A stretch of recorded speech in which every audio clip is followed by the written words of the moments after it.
Struggling to create a plot for your new game of D&D? Well then, have we got the solution for you. Introducing Steal Like a DM. No, that's not what I mean. That is terrifying. I meant like this. That's right, for 4 easy payments of spending all your money on books, you too can steal like a DM.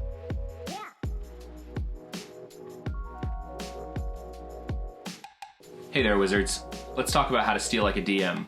Now, I'm going to be cribbing a lot of the ideas in this video from Austin Kleon's great book, Steal Like an Artist. If you haven't read this, I highly recommend picking it up. It's a good, quick little read. It's got lots of great advice, not just for being an artist or a DM, but for life too. We're going to start this off with something a little controversial. Too many DMs try too hard to be original. It's easy to understand how we could come to this conclusion. Primary school teaches us that creativity is an innate trait, that plagiarism is the cardinal sin of writing, or that art's not worth anything if you can't make money from it. Here's the thing about creativity though. The things you create don't have to be great. They don't have to make you money, and they don't have to be original. Most of us 90s kids probably know that The Lion King was just a Disney-fied version of Hamlet. But I think fewer of us know that Hamlet was just cribbed from an old Norse story, Amleth. Gygax borrowed fantasy tropes from Tolkien, who borrowed them from Norse stories and a lot of other writers. Guess what I'm saying is steal from the Vikings? Stop worrying about being original. Instead, start thinking about how you can take something that you like and put your own twist on it. I really love the musical Hadestown, and I really enjoy the concept of Hades and hell in that musical. Hadestown is a place where the souls of the dead work on contracts for Hades, who is a Monopoly man / oil tycoon character. And in the world I'm building right now, I'm taking a few ideas from that. The underworld is ruled over by a god that deals in contracts. Your afterlife depends on what you sign when you die. I've taken something from another story that I really liked and adapted it into something new. One of the best ways to grow as a dungeon master is to watch, read, and listen to all kinds of stories. You never know where you're going to find inspiration for a player's backstory, your BBEG's motivation, or the entire plot of your next campaign. After you've started listening, you'll need to start cultivating. Yeah, that. If you don't already, start writing things down. Keep a notebook and fill it with your ideas and inspiration. Here's mine.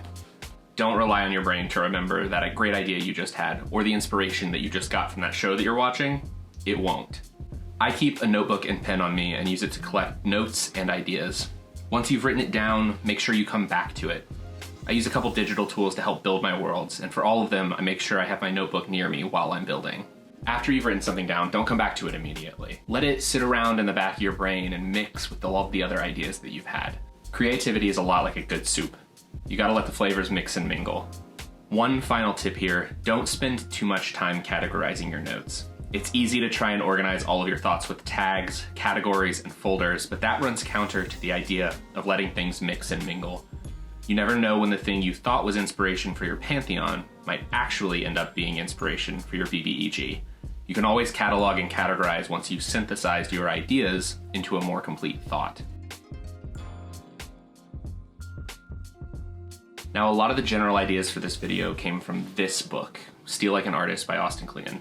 As I mentioned earlier, I highly recommend checking it out, but I wanted to take a few of my favorite things from it and kind of tie it into being a dungeon master. First, let's talk about the difference between good theft and bad theft.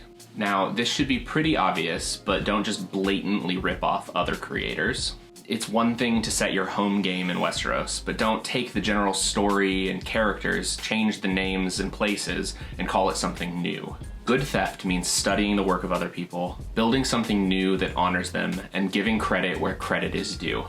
Another great piece of advice is to subtract and then add. If you're stuck trying to figure out how to make something work for your world, look to your inspirations, remove something from them, and then add something back in that makes them specific to your world. Finally, remember that done is better than perfect. Creativity is a messy process, and you may not always be happy with the final product. The best way to learn and grow is to throw it out there and see how your players respond.